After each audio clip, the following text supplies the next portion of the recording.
Hello everybody and welcome back to Combe Valley Campers. We have got Joe back with us once again, and today we're going to be removing the engine from Chippy.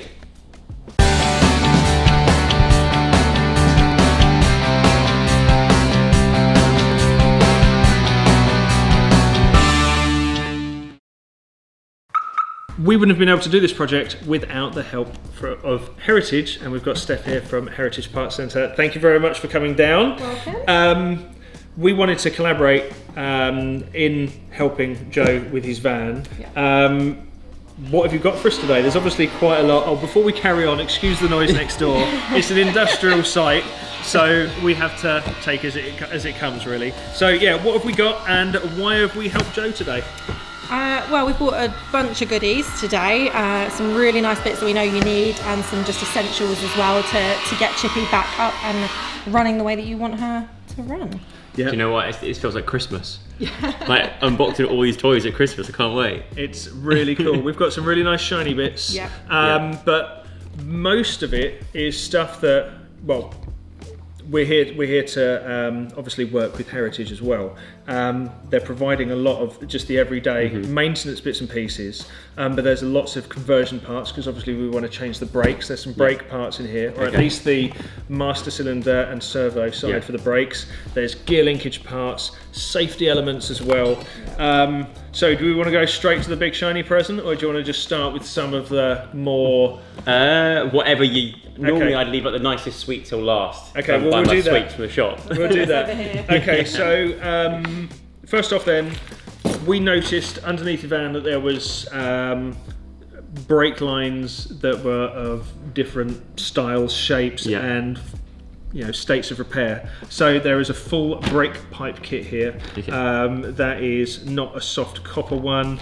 It's actually a preset kit. Now, your brake lines won't look like this by the time we put them in. You do actually have to form these, but to save time and effort and to have a really nice steel braided, a steel set, then we've gone for this kit, and that will help renew everything from front to back, and it's designed for a dual circuit as well. So that's a good part. So that's going to help my brakes. Absolutely. Cool. So we're doing, in fact, what I'll do, I'll get a knife real quick. I should have prepared for this, or can I just bust into it? Let me get you a knife. There we go. It's gone to get the knife. I've just done it. Look. So obviously I have to say be super careful with it. Oh, he's done it already. Beat me to it. So if you grab that bit out of there, I've Joe. done many an unboxing in my time. Oh, of course. Yes, absolutely. Oh my word. So that is the part that's going to assist you with your disc brakes. Okay. One of the first things Joe said to us was, I'd really like to improve the braking situation. Yeah. It's already got disc brakes on it. It's a CSP disc brake conversion, which is from you guys originally. But it didn't have the mechanical servo to assist in the brakes, to assist the brake circuit. So this is going to be custom fitted to your suspension, or to the beam. We're going to put a bracket on the beam, which is what one of these parts is. That'll be welded up underneath the van. We shall mount that underneath. We'll have the vacuum line coming from your engine. That will plug in there. If I remember rightly, because I've had a sneak peek in some of these boxes already. You're a present peeker. Yes, indeed. I will go down before anybody else is awake. And then that's just sort of the little fluid reservoir bottle that just sits in there. So that's going to work out nicely. Anything that catches your eye, or is there anything on the list that you gave me that you knew you needed? First thing straight away was this, because out of everything, I think it's the one thing that I really recognise, and that was the first thing that sort of broke on the camper van, and I thought I could fix it. I think I've still got the old bits in there, but there's no way. I can't do it. This is where the pros come in, but this is what I need. And that's the window I need catch. all of it, but this is the window catch, But, so that'll help the van be a bit more secure, very and probably less noisy as well on the road, because you need that to sort of seal all the windows up together. And the other thing was the door locks. Now it's a set you've just started to do, isn't it? Yes, we've brought down some of those for you as well, which I think will make a big difference. So if you open that box right in front of you there. Oh yes. That is a complete door lock set. So every door lock and the ignition barrel will have the same All set of goes to the keys. same key. Perfect. So that'll save you from having the dozen or so keys that you've got on the key fob at the moment. Yeah, and it'll give you plenty of spares as well. Amazing. Again, all available from Heritage Parts, and any of the parts you see here, we'll either leave a link in one of the cards up in the top corner, or we'll leave a link down in the description. So if you want any of these parts, you can buy them from there. Whilst we're underneath the van, they are handbrake cables, we've got accelerator cables, there's going to be clutch cables we're going to do as well. So everything, once we've taken everything off the bus, which is what we'll start today, everything we replace will either be restored or new. Perfect. And again, these are all those bits to help with that. And these are two of, again, this was on your list, was the gear linkage system. Oh, sorry, no, not these bits. That's something else. So gear linkage parts are down the front there. Yeah. And that's part of your handbrake as well. Yeah. All those bits will be renewed once everything's off the bottom. Yeah. Again, that's one of the reasons we're going to be just doing everything, because one of the first things on your list was the gear lever, because unfortunately you snapped the gear lever in a panic, didn't you? Yeah, I did. I did. Thanks for reminding me. In the front beam's going to be either replaced or renewed, and all of these parts here, so these are tie rods. Do you remember I showed you in the last time you came here, I was able to move the wheel without actually moving the steering wheel? So this is where all of these bits will come in. Keep it proper, Alright, and same with this. Seat belts. Seat belts, so they're And the the 3 colour's points. perfect. So I wonder if they will be black. If they will they like clash with the That's interior? right. Sort of things I think about late at night. Yeah. But they're perfect colour. So you've gone from the lap belts to the 3-point inertia reels, and they will fit, if I remember rightly, they're going to fit the bay window, the split screen, and in fact they're just those two, or do they do the Type 25 as well? I can't remember. I believe it's just those two. Yep. Yeah. Cool. And they come in a nice colour, and you do those in a range of colours. We did them in a range of different colours as well, so we knew that this would be the best fit for Chippy. Excellent. Perfect. So that's kind of everything there. That's all gear linkage parts. Oh, that's a nice one there as well. Any ideas? Handbrake. No? Yeah. Is it? Absolutely, yeah. So that is, so if your handbrake sort of sticks up from the floor, and so that will go on the end of the handbrake. So instead of you reaching your hand round and pressing the button, you just hit the button on the top here and pull the gear lever tight or loosen it off. So a very simple piece of metal. Cool as well. It looks more interesting than the standards. And then we'll find you a nice sort of ball to go on the end of that. Just adds to it and means you're not having to reach all the way forward. What's this bit in here? I have no idea. Christmas Day, isn't it? It really is Christmas Day. What is it? What is it? Oh, again, more tie rod assemblies. So again, this will all help your suspension and steering. Yeah. So yeah, it's just nice to have shiny parts. There you go. So that's one of the drop links, not the drop links yet, it's one of the steering arms that will go from your steering box to the front beam. Yeah. Which is great. Lovely. And leaving probably the shiny till last. Again, I have to say be careful with the knife, but there's the knife. And thank you. That's the shiny bit. Thing is, I'm not to be trusted with knives because on Bake Off, trying to cut that apple, trying to pull that apple. So now everyone's waiting for me to cut my finger and faint. Yeah. We've got registered first aiders here, but yes. Oh, I should have known that. Ali, do we not edit a clip into this right now? Yeah, it's just me on the floor like this. Brilliant. Da, da, da, da, da, yeah. da, da. Just making sure that is the right one. Yeah. So, that is the brand new gear lever. That looks very unsnappable. Already so much more sturdy. Well, here's to hoping, don't you? Yeah, you're not going to give it a damn good go. So that's a vintage speed part. Perfect. And it's kind of got the classic look to it, but with all the modern technology, it's billet. Brilliant. So it's all machined really nicely, and hopefully give you a positive shift from gear to gear, basically. And it's got the numbers on the top as well. Oh, has it really? Yeah, so I can actually see what kind of what gear, yeah. Stirring soup anymore. You're actually knowing what gears are which. Oh, perfect. Brilliant. Oh yeah, and it's got the lift for reverse, so you don't have to try and press for reverse. So it's actually got like a little lever. Oh, amazing. So that's the game changer. Because that's what I reckon. That's why it snapped. You have to push down. Yeah. And then swing it right out over here, and then all the way down there. Yeah, fatigued 60-year-old metal. Yeah. In a rush. You know, I completely understand, and with the knackered gear linkages front to back. Much Absolutely. nicer to use. Yeah, totally. So yeah, we've got some other bits coming from other people, but I mean, for the time being, thank you so much to Heritage for supplying all the bits and pieces, and thank you for coming down. I can't wait to sort of dig in and actually start We're fitting. excited. Yeah, Excited to see it all on Chippy. It's going to be amazing. Thank you. Brilliant. Thanks so much.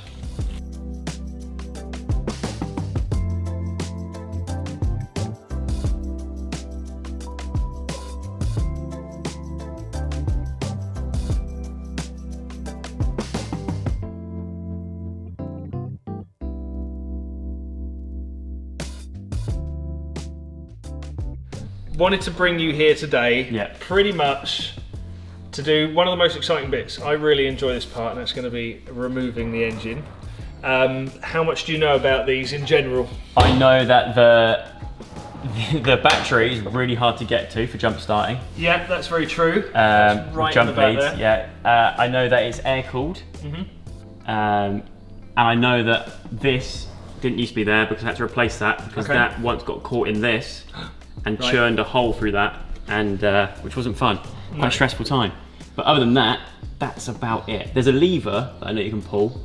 I've been told as well when I broke down once that I got given a spray to spray in there if I need to. I can't remember what for. So that's probably like an easy start spray. Yes. And what that'll do is almost substitute the fuel or give it an extra bit of juice, combustible juice to spray in. So you'll spray in there and it will get sucked through the pipework into the carburetor, straight down the throat, and then into each cylinder to compress and bang and burn. And this is my dipstick. Correct. And we're between the two levels, which is good. That's perfect. Well, that looks a little bit low, but what you normally do is pull it out, give it a quick wipe, pop it back in, and then go from there. If I'm talking to you like a dummy, let me know. No, honestly, I am when it comes to these kind of things. Okay, no worries at all, but this is like an education for you, so if ever you need to do any on the road maintenance or anything else, you know exactly what we've got going on. So probably one of the most simple engines you can come across, basically, and it's the real epitome of you need air, fuel and spark to make an internal combustion engine run. Your fuel is supplied by fuel line and the fuel pump. Your air comes in here, and the spark is provided by the coil and the distributor. Okay? Right, got you. The air and the fuel mix in the carburetor, go down the intake to each bank of cylinders, and then the spark plugs, which are located 1, 2, 3 and 4, they will spark in time to the running of the engine, make the fire, and then away we go. And then away you go. Really simple engines, however, it's nice to know a bit more about them. Definitely. But what we're going to be doing, there's a lot of work we need to do under the engine bay. What I'm probably going to do in a second is lift this up so it's a bit easier to work on. But we're going to remove the engine today because there's lots of maintenance work we need to do underneath. One of those is renewing the gear linkages, and it's a lot easier to do that with the engine and gearbox out. Whilst the engine's out, we can have access to the fuel tank, so we can do things like inspect the inside of the tank, that there's no corrosion in there. We can inspect the fuel lines and renew those. We can renew these fuel line clamps. That's actually a hose clamp as opposed, sorry, that's what a Jubilee clamp as opposed to a hose clamp. There's things like that I'd just like to renew, so there's no chance of you, breaking down and this being as reliable motor as possible, to be honest with you. So one of the first things we will probably do is disconnect the battery, Bit of drill bit there. Oh, a bit of drill bit. Yeah, a bit of drill bit in the engine. I wonder where that drilled to snap off. Who knows? But generally, everything's in really good shape. You know, like your wiring loom, for example, that might even be a replacement wiring loom, which is really good to know. Yeah, it's just a really good chance today to remove things, inspect them as they come off. We'll get another red crate, put everything in there so we know what's what. And then with the assistance of the lift that they're sitting on, we can just remove the engine in one foul swoop. Any questions? Let me know. Is it true that the only other engine that will fit in here is a Porsche engine? That is one of those things you hear all the time. Yeah. A Porsche engine can fit in here.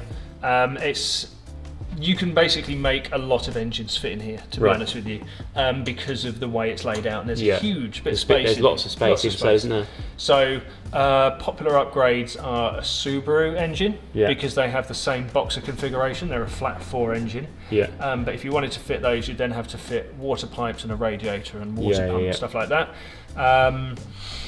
A Golf engine, like a modern day VW Golf engine, I say modern day, a 90s Golf engine is a popular upgrade.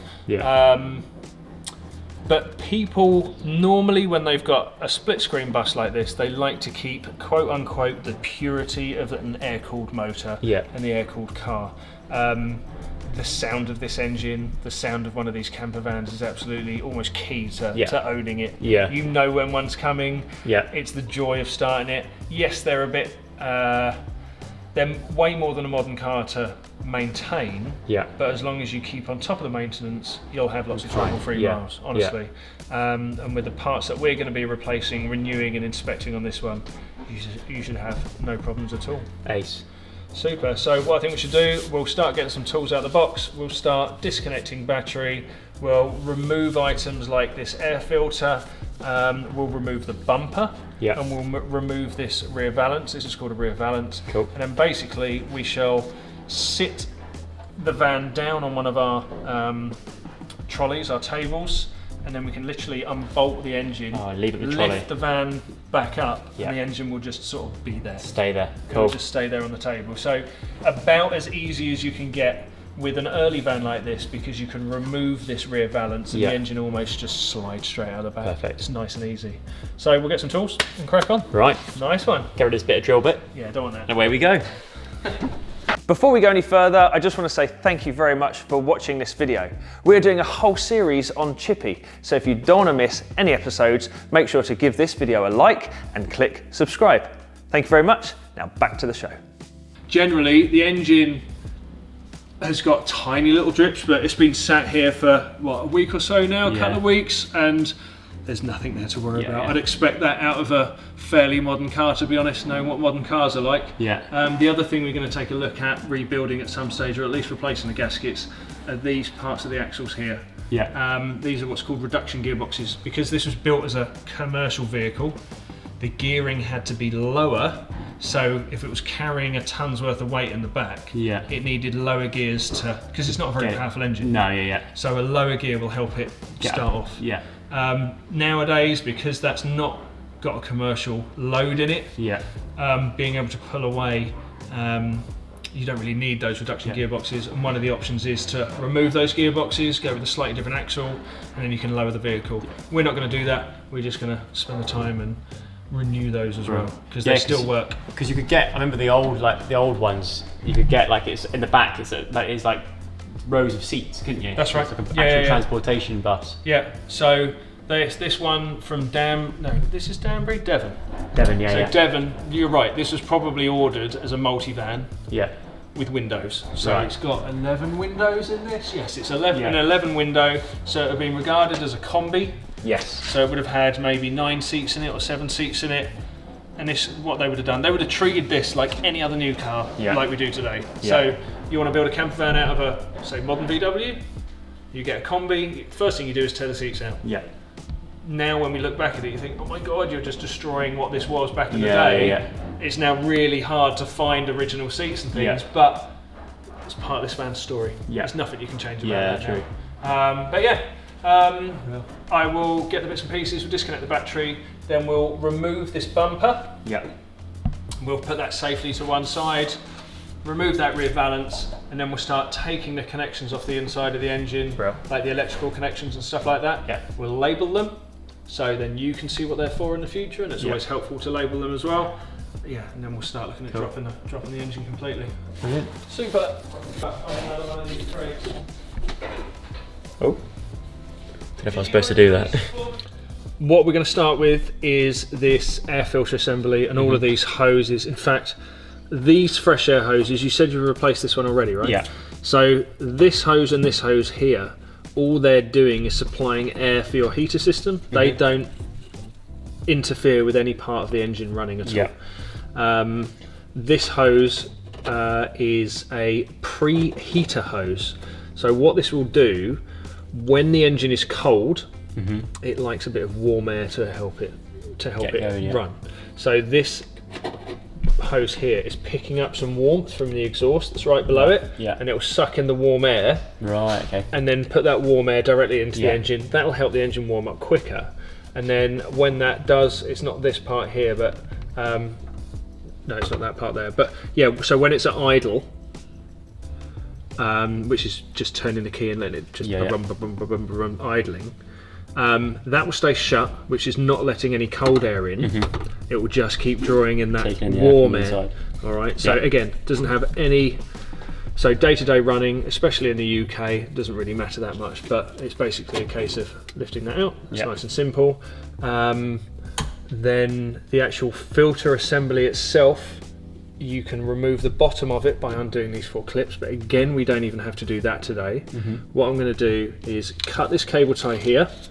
This hose between here and here we're probably going to replace at some stage as well. We'll find the correct piece for that. I've actually got a spare hose in the back somewhere. I remember, I saw it. Yeah. I think it was to replace this, but it arrived later on, so this was like a temporary one my cousin had that he used. But it's like another version of that, I think. I remember. So, okay, we'll do that.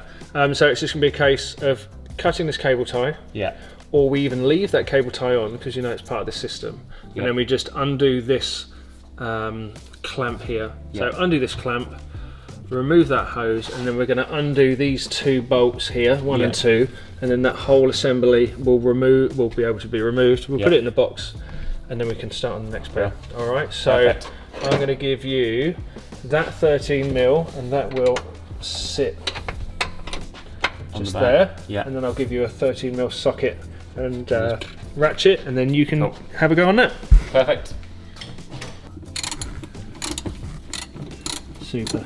See that assembly wants to come down? I think we'll just. There you go. There we are. So, first bit down. Do you want to just dump it in the box just there? The appendix of Chippy has been removed. I think what we're going to look at next is removing and labelling the wires. Now, there's 2 ways you can do it. Using modern technology, you can just take a quick picture, nice and easy. But you've got quite a few aftermarket gauges on your dash, haven't you? So there's a few extra wires here and stuff like that as well. So what we've got here is oil pressure gauges and a temperature gauge down there as well. So this is your temperature gauge, I believe. And that is your. I mean, the wires are fine. We will tidy them up, and we will replace some of these terminals so it looks a bit more factory. I'm not a big fan of, say, these red insulated terminals. Mainly because you can't see the crimp on the wire. Just not a big fan of them at all. So what I'm going to do is, I think what I'm just going to do here is take a photo of them now. Modern approach. Modern approach, yeah. Well, we've got the facility too. I'll just take a photo of them, and then when it comes back to it, I normally take a lot of photos of everything I dismantle. So when it comes to putting it back together, if I'm unsure, I can always refer back to them. And that's been a pretty good method of doing it so far. And we'll just start cutting all of these. In fact, they're pretty good all together like that. Is this the sort of vehicle where it's like, you know, when you say you don't ever want to sort of be running on empty and something like this because you get all the crap at the bottom of your fuel tank? Absolutely. I mean, you shouldn't do that in any car. Really. You shouldn't do that in any car, to be honest with you. Just because at any time you've got any risk of sucking up the crap. But these older ones, especially, unless you've like restored the inside of your tank or coated the inside of your tank, then yeah, you don't know what sort of condition it's in really. But what's key is to making sure your filters are changed. Now I haven't seen a filter yet. Oh, that's where it will be. So we'll have a look underneath, and what happens is underneath this fuel tank, the actual hose comes directly out from underneath it, and then it will pass across the back over the top of the gearbox. There'll be a filter around about there underneath the van, and then it will feed in. You should never ever have your fuel filter within the engine bay. Right. I mean, a lot of people have a fuel filter there and they swear by the fact that it's fine, and I've had cars with fuel filters there, but general practice and general advice is try and keep your fuel filters out of the engine bay because they can crack and split. Yeah. And bearing in mind that the worst place to do it, I can imagine, is over a engine. Well, it's over this distributor, which has got high voltage sparks coming out of it. And if any one of these cables were to degrade and they created a spark directly over the fuel, you know. So this is kind of like a bit of a no-no, having this pipe here next to these. Well, that's fine. Originally, this would have been a solid pipe. Yeah. Originally, when this was built back in the day, but this is a more modern engine. That flexi fuel line is fine. It looks like a good quality fuel line. It's R9 fuel line. Yeah. So modern fuel line, the reason it splits and gets degraded quite quickly is because of the ethanol in modern fuel. Right. Fuel of old didn't have ethanol in it. Yeah. But that ethanol in modern fuel dries out and perishes rubber really, really quickly. Right, got you. Yeah. So this R9 fuel line is one of the better quality ones, so you've got no problems with this. However, because we don't know the age of it, we will replace it. But we're going to have as well something in here that if anything did happen, yeah, that's right. We're going to have a fire suppression system in here called a blaze cut. We're going to get that from Heritage Parts, and that is basically a big fat tube of an extinguishing medium.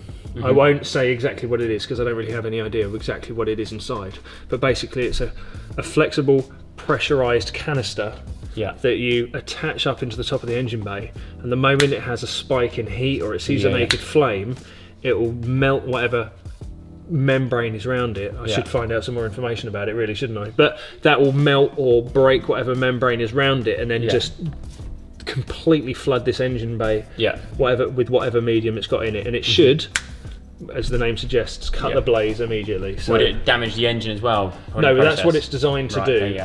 Is like, I mean, whatever powder or medium you put over this is going to be way better for the engine than whatever an engine's going to whatever a fire is going to do. So even if it's covered in powder, it's going to be a lot cheaper to clean the engine than it is to replace it and any wiring. So it's one of the best things you can do for these older vehicles, apart from changing the fuel lines and inspecting the fuel lines and making sure it's running right, is to have one of these blaze cut systems up there to make sure there's no problems whatsoever.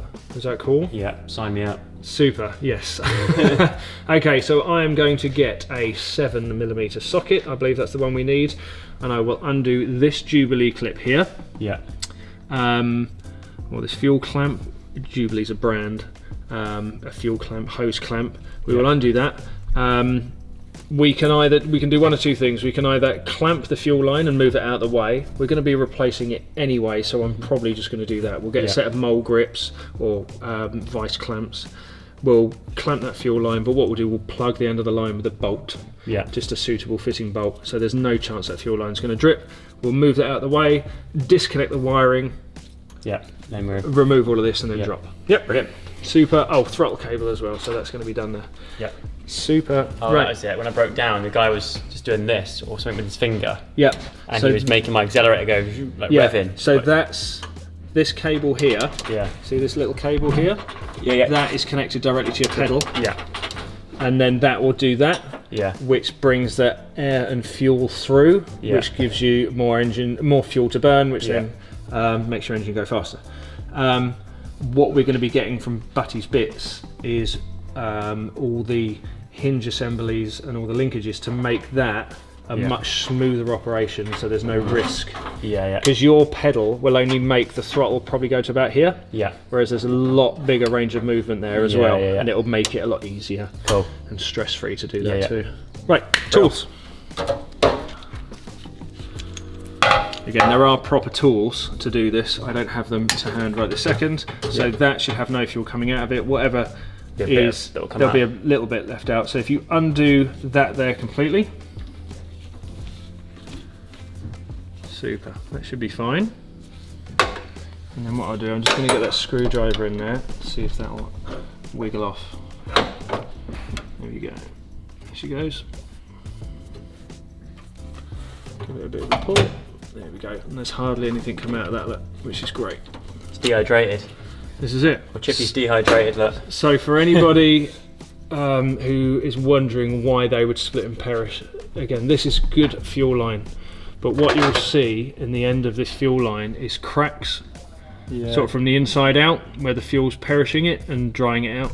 Yeah. So if you see any sort of form of cracking on the end or anywhere on the side of the hose, just get it replaced straight away. Yeah.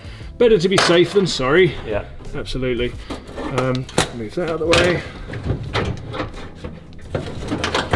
Okay. That'll be fine just there for the moment. So already removing that's opened it up quite a bit. So much space, so much room for activities now. This is it. Again, we'll remove that. Again, it just gives a bit more space. Yeah. We've taken lots of pictures of the wiring. So if you want to just start pulling these terminals off here like that. There you go.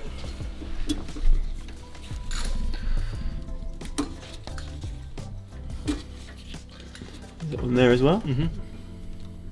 Some of them might need a wiggle. If you can. There we go. Super. This blue one out here. Yeah, go for it.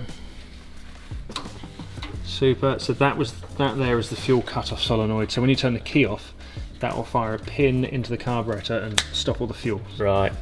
Alright, so that's good there. That's that one out there. Yeah. There is that green one. That will might slide off. It's the twisty one, I think, is it?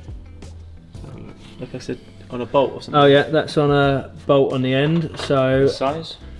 That I think might be an 8. There you go. Yeah. And when that feels loose enough that you might be able to undo it by hand, see if you can do that. Yeah. We're rocking and rolling. That's it. So as soon as you've taken that wire off, just pop the bolt back in. So that's off. Take this out. Mm-hmm. And then this screw back in. Yeah, pop it straight back in. It's always good to sort of replace a bolt, or at least put it back where it came from. So you don't forget. That's it. Still can't believe I got you doing this in a white t-shirt. Brilliant. There you are. Well, if you can get away with this, that's what Danny Zuko would do, wouldn't it? Yeah. You know, he'd still wear it. Actually, no, he wore black, didn't he? There's one under here as well. Yeah, just sort of pull that directly down. Yeah. Brilliant. So I believe might be one more here, grey one on the side there. 2 wires. Oh yeah, so don't worry about those so far. What we might do, this is like an insulative jacket. See the silver on it? Yeah. So we'll unpop of that. It's very 2000s that. Oh yeah. Blue double D. Look at that. Right, so yeah, that's just a little sleeve just to make sure you don't get too much heat on it. Yeah, I think that's cool. So is there any one of those? That'll come down to there. So that's the wiring for. We didn't really need to undo all of that wiring, but we have done now because this will plug back up to there. Yeah. But at least we know we've got all the terminals now as well. So if you grab those 2 large cables there, just gently give them a tug and we'll feed this back through. It's a bit tight for space up there, to be honest, so it can be a bit of a pain. So it's like getting pinched behind. Yeah, behind the carburetor there. Yeah, there you go. That's some of it.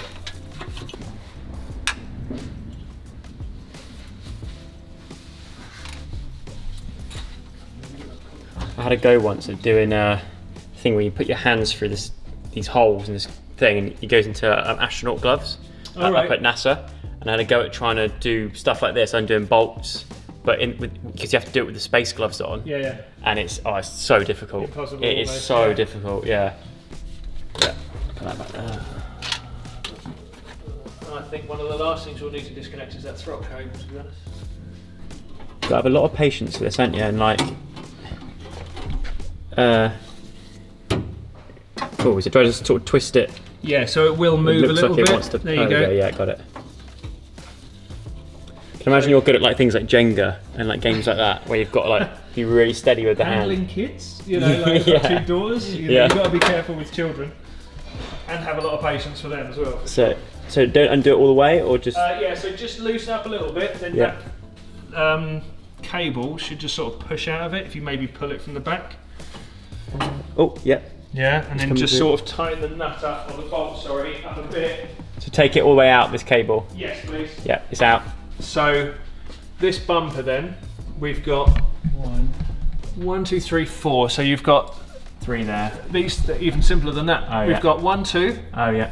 and then 3. above, inside Oh, there, yeah. see the one up there? Yeah. So that one, this one up here, and then 1, 2, 3, 4. So I think we'll undo these. That's a 13. These are 13s.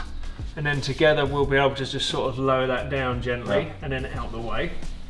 Then we've got the rear valance, we'll be able to do that from the top. But if I get a torch and we'll just shine a light as to where that fuel line is, Yeah. and I might be able to unclamp that or reclamp it under there and disconnect it from under there as well. Go, grease sliding. How long have you been holding that in? Again, like here for example, they've clearly got a bolt that's too long in there, so they've stuck a load of washers behind it. 14 washers in there. Yeah, and the same that side. So what we'll do, we'll get some shorter bolts and put that back in. So what we're going to do now is I will just remove the first of these. I'm going to get a longer socket. You see how long that stud is there? Yeah, yeah. If I just put that socket on, it will probably be too long. So can I get away with that? I can probably get away with that. Let me just do that a sec, Joe. And then I won't release it completely because obviously that's a heavy bumper and we'll want to do that together. Yeah. Okay, that's cool. So that's coming off there. It might need a little bit of lube, but I think that's going to come off nicely. If you were taking this off on your own, would you have like something here, I guess, to hold it, to lower it? Yeah, so Yeah. Generally this engine can be taken out on the floor. It just makes it a lot Right, easier for yeah. us if it's up. Yeah. Makes it a lot easier for camera if we can show what we're doing. So, but yeah, they're designed to do maintenance at home, Yeah. really. What I'm going to do is I'm going to grab the clamp from inside. Yeah. I'm going to clamp it where I want to, and then I'm literally just going to cut it. Saves Okay. a load of faffing because Yeah, we're going to yeah. be Put a new one in anyway. putting a new one in anyway. So Yeah. again, it's a lot of faffing when it's on the ramp. Yeah. Generally, I might just lay on my back and just do it all in one go. Like wheelie. However, for explaining to you, explaining yeah. to the viewers, etc., etc. And then, yeah, we'll just sort of plonk it on my lap a bit. Hang on, we stuck. go. Hang on, stuck. Now I'm stuck. Yeah, no, that's absolutely fine. So what we'll do, yeah, if you grab that end, Yeah. and then we'll walk it round out the front and we'll put it on the table, yeah? Super, yeah. Just watch your feet as you walk around the lift. Back in the day, VWs were designed to be really easy to work on and maintain. And so, to make it even easier to remove the engine, for example, you'd remove this rear valance. Yep. Really, really cool. Cool. Because you can literally just slide the engine out. On later versions, this wasn't removable. I don't know if it was the start of Volkswagen insisting you go to a dealership to get things Yeah, worked yeah. on. Who knows? But yeah, that's what it is. So one of the first things, if you want, we'll just pull that rubber out slowly. That's it. And then we'll let go all the way around. Let's just see if we can sort of tuck that. Over the You edge. reckon? Yeah. Cool, let's just leave that there for the minute. And so when that unbolts, we won't have that tied into the rubber. So if you want to start, I think there, I don't think that's a bolt, or is it? That is a bolt that goes all the way through. That's annoying. If you start on that. Yep. Now a lot of more modern garages, or people who do this every day, it needs to come all the way out. Yeah. It's quite long, so just spin it. Yeah. Like that. That's it, yeah. So again, you can do the same there. And then I'm going to get a 10mm socket, because it will just be those last two. Yeah. And then that whole piece should come off, unless I've missed anything. So if you kind of grab, let's remove that rubber out of the way. So I'll explain why that rubber's very important. Oh, there you go. There you are. Cool, so Hey. that is a lot of the engine there. So this rubber seal here, now one of the first things you said to me, you know this engine's air cooled, right? Yes. Yeah. So it needs cool air to cool the engine. And how that works is, you've got the vents up here, and if you have a look in there, you've got the vents on the outside of the vehicle, Yeah. right? Yeah. Yeah. So there is a fan back here, and we'll show you that later. Yeah. It's sucking the cool air in in the back of what this is called a fan shroud. Yeah. Sucks the air in here, and there's a series of fins inside this assembly that is directing the air over the engine underneath this metalwork. Right. So although this looks quite big, all of the engine, like the cylinders and stuff, are actually underneath here. Yeah. So that then draws cool air in, Yeah. pushes it out over the engine. It spits the hot air out here, out the back of the vehicle as you're driving along, right? So what this rubber seal is for, and you can see it running all the way around between this metalwork, this engine, there's the rubber. It's stopping the warm air being drawn up. Yeah. Because if you're trying to cool down an engine with warm air, hot air rises. You just can't cool an engine with warm air. So you're just recycling that hot air all the time, and then your engine will overheat. So it's really, really important with an air-cooled engine to make sure that this seal is good all the way around, and you're not drawing any air in, even any of these little holes and stuff. Yeah. Now, whoever last redid this engine and rebuilt this van has done a really good job. They've made sure that there's no holes coming through. Yeah. So this engine was generally running really cool, which is good. Although this bit's looking a bit ropey. Well, this is just called surface rust. So this is a good replacement exhaust. Again, this is from Ernst. Again, this might be this is a reproduction one, but generally this is called like a shipping paint. Right. So the moment this gets any water on it, it's only one single layer of paint, and that's basically to stop it rusting in transit because it's getting shipped to you. People will generally just slap it on. You can take that back to metal and then recoat it with a heat-proof paint. Generally, these mild steel exhausts only last a few years anyway. So people don't normally bother with it. You can go full hog and get like a stainless steel exhaust for one of these. Right. It's an option for you if you want to.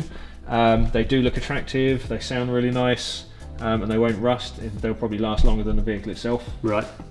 So yeah, there are stainless. How many stainless steel options are there at Heritage?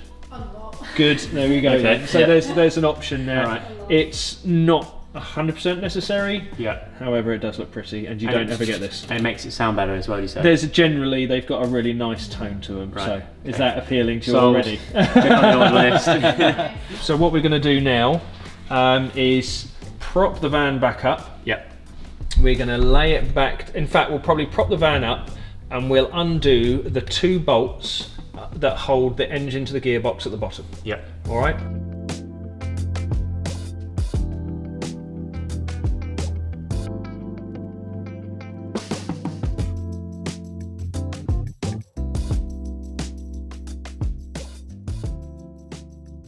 There's only 4 bolts that connect the engine to the gearbox. Right.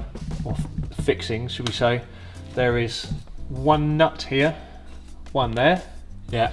There's a bolt up the top that goes all the way through. Right. And then the last bolt is over the top there, and actually one of the bolts that goes through the starter motor, through the gearbox, and then through the engine. And the nut for that is inside the engine. You've got to kind of reach round and undo it. So it's like the jugular vein. Yes. So what we can do is we'll get the 8mm now. We'll disconnect 1 cable, 2 cables. We'll then disconnect 1 and 2 tubes. Yeah. Then we'll get a 17mm spanner for 1, 2. The socket and extension for that one at the back, and then we'll lower the engine down, or lower the whole vehicle down onto this table. And then once that last nut is undone, we should just be able to wiggle it free. Cool. All right. Perfect. They're really easy because they've been done recently. I love it when stuff just comes undone. Right, there's that tube. It can go in the box. It's an old baked bean tin. It really is. Oh, do you know what? I've seen on a later van, one of these was fixed the whole way. And it was actually an old, the big tins? Oh, yeah. It was one of those that had been cut open top and bottom, slit down the side, and then just wrapped round. Yeah. I've seen all sorts of things that have been sort of keeping these vans strapped together for sure. Right, watch your eyes. Come on. It's got a bit of like insulation wool in it or something. Yeah, Fiberglass. so that's basically what it is in there really. There you go, so it's almost like a muffler. Yeah. Yeah. So that one might have had it. Oh yeah, look. See, that's all sort of started springing out there, but I mean, you don't want anything really to impede the flow, so that's not an expensive part. Yeah. and yeah, they just get tired over time. I think you can actually sort of break them open and replace the bits, but it's not an expensive bit. Go on, there we go, well done. Look at that.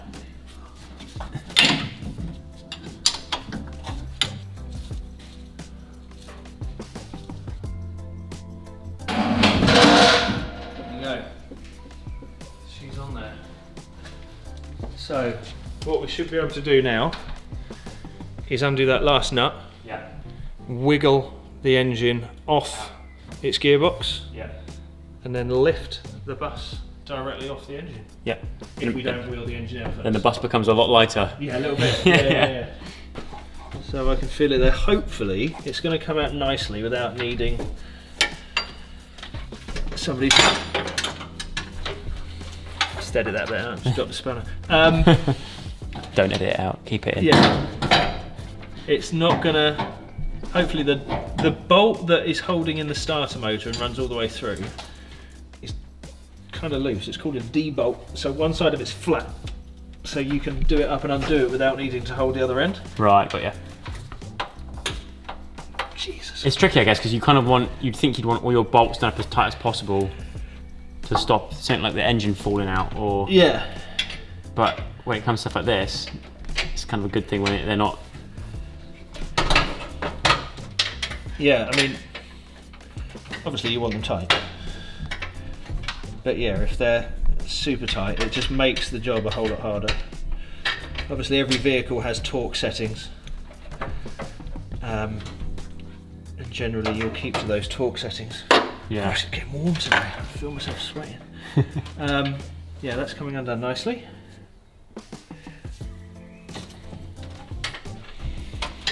Yeah, it's doing it all by feel. The camper whisperer. I mean, I think you've got a blinder anyway, to be honest, Joe. Yeah, I'm super happy with it. There we go. That last nut is out, and it came out really nicely as well, so that's good news. Oops, the washer did just fall there. So technically now, I should just slide slide out of the way. I'm going to grab this by here, and that should. Oh, it's going.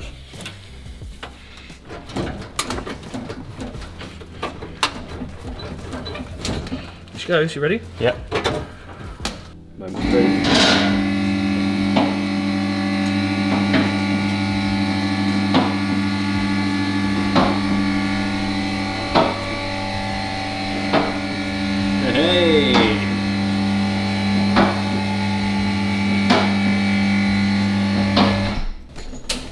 Joy of having things on wheels. So that's your thrust bearing, Yeah. and the spline that comes out of the gearbox. There's nothing untoward in there. There's no like shards of metal or anything, so that looks fairly healthy. Yeah. If we spin the engine round, let's have a quick look at the. Oh, it's got a bit of like a. Yeah, that's what I've just spotted. So it's got this. That's obviously a piece of worn metal. That might be part of the thrust bearing or something in there. Nothing looks untoward, but it was within that part of the clutch, but it doesn't look like any part of the clutch is missing. But everything looks pretty good. We won't be able to tell the full condition of the clutch until it's out. Yeah. But there's no major leaks. It looks pretty good to me, Joe. Good. Pretty good. Now, remember I was talking to you about that fan? Yeah. That's the fan here, look. I see. So all the air will get sucked into here, Yeah. and then through all the fins it will get distributed out here, Yeah. and then out the engine. So, So, the feather in there. with a bird stuck in there. There you go. But yeah, generally, that's it. And there we have it. The engine is now safely out of the vehicle. There was absolutely no dramas there, was there? No, it just went smooth. Slipped out of there really, really nicely. And now we've got the opportunity to inspect all of the other working parts. The wiring, the gearbox, the brakes, the running gear, everything. And whilst this is out, we'll give everything a once over. Yeah. We'll go over the electrical connections, we'll go over all of the sensors. And when I say sensors, I'm talking about temperature, oil pressure, things like Yeah. that. There's not many on an old engine like this, but we'll just double check everything to make sure it's in tip-top condition, and then we can put it back in. But whilst everything's out, we'll have a look at the chassis as well, and then we'll go with some underseal or paint or whatever it is you choose. Real. Amazing. Looks like you learnt a lot today as well. I did, yeah. Honestly, yeah. I feel like I've been at like a college or something today. School today. No, it's good. Brilliant, thank you. So yeah, so step one, I think what we're going to do from here, now the engine's been out, it wasn't really a how-to, bit of a progress shot. Yeah. We're literally going to rip everything out from underneath, inspect it as we go, and bring you back when there's certainly something interesting to go on or things to fit. And you're going to come back to help us with more? Yeah, of course. Yeah. Super. I need to know all this stuff, otherwise it will scare me when I'm driving it. If anything ever went wrong in the future, I think it's good to know all this stuff. So. Well, it's a rare opportunity that you can come in, you can learn about it. Yeah. And you can put your hands on as well. Yeah. And you stayed relatively clean. I don't know how you managed it. I don't know how I have managed it. It's because mainly you did. I made you do most of it. Removed an engine in a white t-shirt and didn't get covered in it. And white shoes. Perfect. Well, I guess that's it for now. Thanks very much, and we'll see you on the next one. Bye-bye. Bye. Thank you so much for watching this episode of Combe Valley Campers. If you like this sort of content, it's not just projects that we do. We've got over 150 videos showing you how to build, maintain, repair and convert your own camper van. Now, all the videos and playlists you'll find in links down below, but you can also follow us on Instagram, Facebook, TikTok, and we also have a podcast, which is the Camper Van Cast, and again, you can find it in a link down below. Thanks so much, and we'll see you next time.